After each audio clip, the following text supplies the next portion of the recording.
Hello, grade 8s, and welcome to Japan. Yes, we're about to start our new unit, so you should have the PowerPoint for Chapter 12 out on your desktop. Maybe you're looking at it, maybe you're taking notes.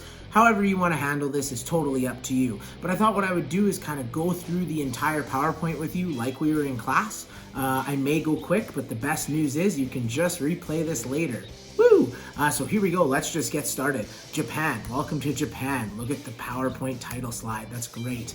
All right, our essential question for our Japan unit is what about the Japanese worldview allowed them to adapt to cultural contact rather than collapse like the Aztecs? So if you think way back to before spring break, to before that unit exam that you already took, to anything that we did, we talked about the Aztecs and how they were a society that crumbled. So what we're looking at now is, well, here's another worldview. It's the same, it's very similar. Isolationism, we're going to make sure we keep everyone out. How did Japan adapt differently than the Aztecs, and how come we still have Japanese culture today when we don't really have a formal Aztec culture anymore? That's what we're exploring. Ooh, sounds exciting, Mr. Reno. Let's go. So, shaping a unique worldview. As you have seen in the earlier units, invasion and war were a constant part of the history in Europe and later the Americas. The ocean waters around the islands that make up the country of Japan provided protection from outsiders. So to what extent did the ocean isolate Japan from its neighbors? What other geographical aspects of Japan influenced the way of life and the worldview of its people? How did the geography affect behavior, beliefs, and values of the Japanese people? Those are all big questions that I'm hoping that you'll attend my little session that I have, the Q&A, and it's all on D2L. Hopefully we'll see you in the Zoom if you want to answer those questions or something like that. Not Zoom, it's a Google Meet. Google Meets. Alrighty. The land of the rising sun. According to Japanese mythology, two divine beings, the male and the female, stood on the bridge of heaven and churned the ocean with a spear to make a small island of curdled salt. It is from this mystical beginning that grew the string of islands that would become known as Japan. Izanagi had a daughter named Amaterasu. Amaterasu. We will not be testing you on the pronunciations. She is known as the sun goddess. The rulers of emperors of Japan were considered to be the descendants of Amaterasu. The emperor was believed to be divine. He was the representative of the gods on earth. So again, we have this pyramid, right? We have, who was on top during the Aztec worldview. Do you remember that? Go back into your notes, right? We have the same kind of things kind of coming down and structuring themselves that way. What was their geography like, right? So we had 380,000 square kilometers, which is about 60% of the size of Alberta. So think about that, it's small, okay? However, in 1600, Japan's population was 12 million, and Alberta's population has never surpassed that. So think about all the people that live there compared to here. We got lots of open space. If you go there, no. The largest flat area of Japan is less than 200 kilometers across, making only about 18% of the island, or the land, flat enough for traditional agriculture. Forested mountains and steep valleys cover about 80% of Japan's landmass. The habitable areas of Japan with high population density are mainly along the coast. So what are some challenges that you can see happening? How are we going to handle that? If I said we only have 18% of our land that's flat for farming. Could you imagine? Everything else is hilly, everything else is mountains, everything else is crazy. Isolation. So what is the definition of isolation? It's to be alone, like I am now. I miss you all. To remain alone or apart from others, right? Something that we're all doing right now. Japan is an archipelago. It sounds Italian, it's not. A collection of islands that is geographically isolated from its nearest neighbors, Korea, China, and Russia.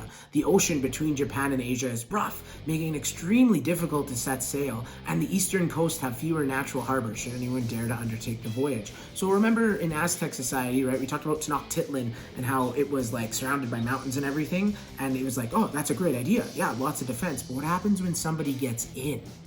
Right? You're surrounded by mountains, so where do you flee to, right?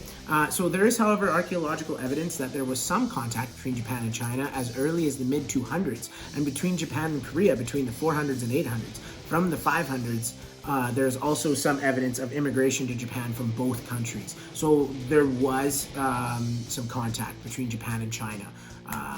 Before the 1500s, Europe did not have the means to reach Japan. So they stayed isolated for 1500 years. Okay.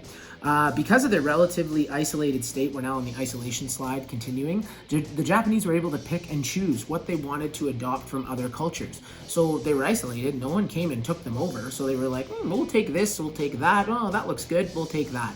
They were able to form their own culture. So they borrowed the method of writing in characters from the Chinese.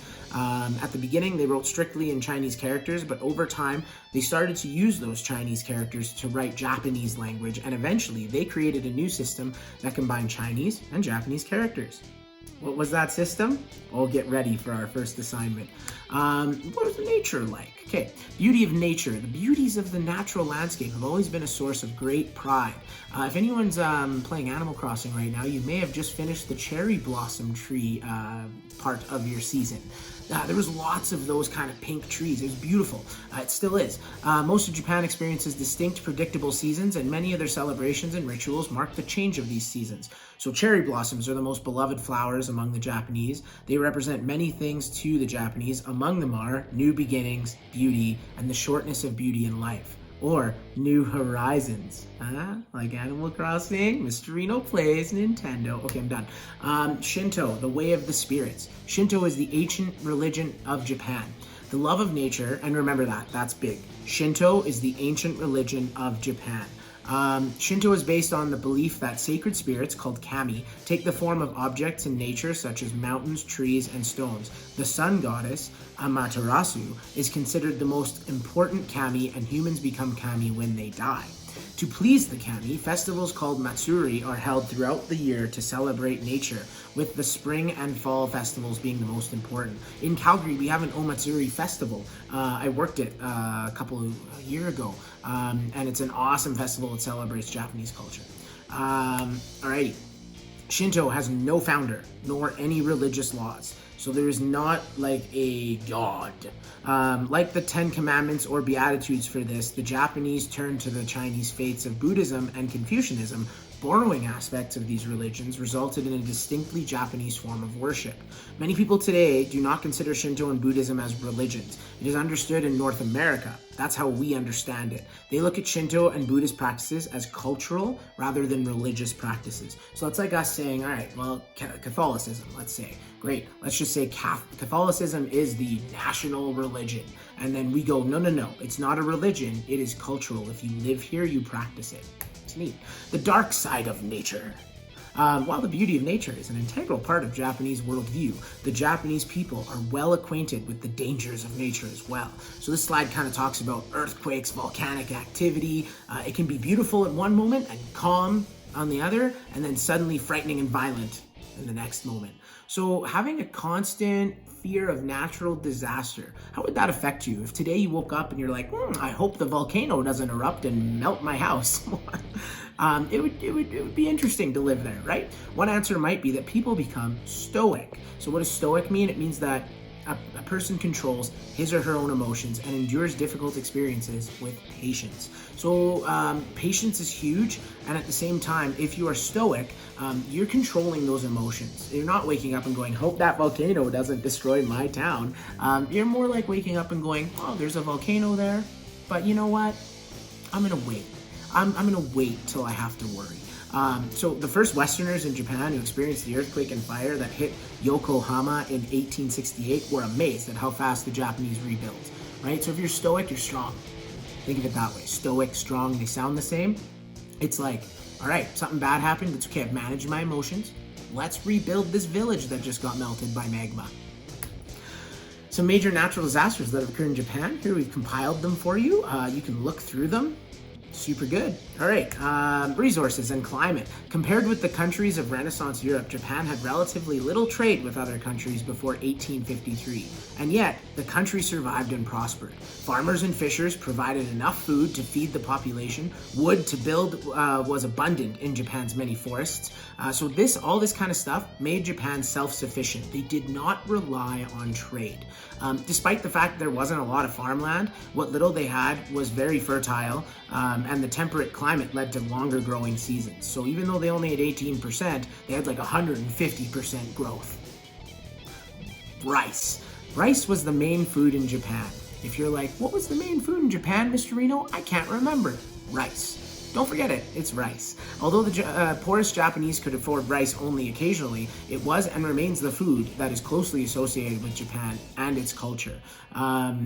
Growing rice is labor intensive. For centuries, rice was also the Japanese money system, so you could pay for your stuff with rice.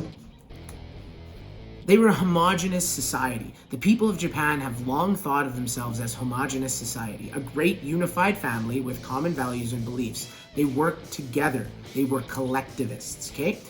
So their ideas, beliefs, and values, and as well as their goods, were exchanged. Does this remind you of any other society we learned about? I hope so. Look back in your notes. We've talked about collectivism a ton of times. The Ainu, Japan's indigenous people.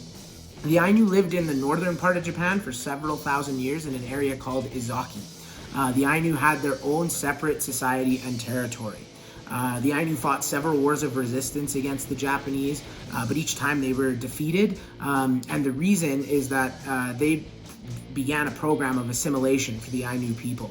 They were restricted to live in certain areas, even though they were mainly fishing and hunting in their society. So assimilation, we're familiar with that, right? We've talked about that. That is how a culture is destroyed. So at the time where they were fighting and stuff like that, the Japanese said, no, we have one way of living. We're a homogenous society. We're collectivist. So what they did was they assimilated the Ainu into their culture. And that's something that we looked at with the Islamic Caliphate during the Aztecs. We saw that they didn't do a very good job of assimilating. They said, you go ahead, you practice whatever you want. Life's good. And then they found that their entire empire crumbled, right? Okay, so there's all your connections.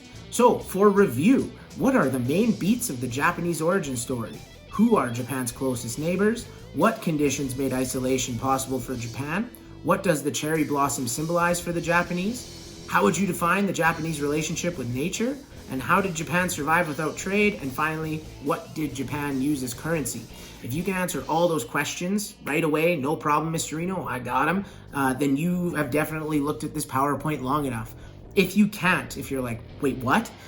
Hey, this video is good. It's ready for you at any time. It's not gonna come down anytime soon.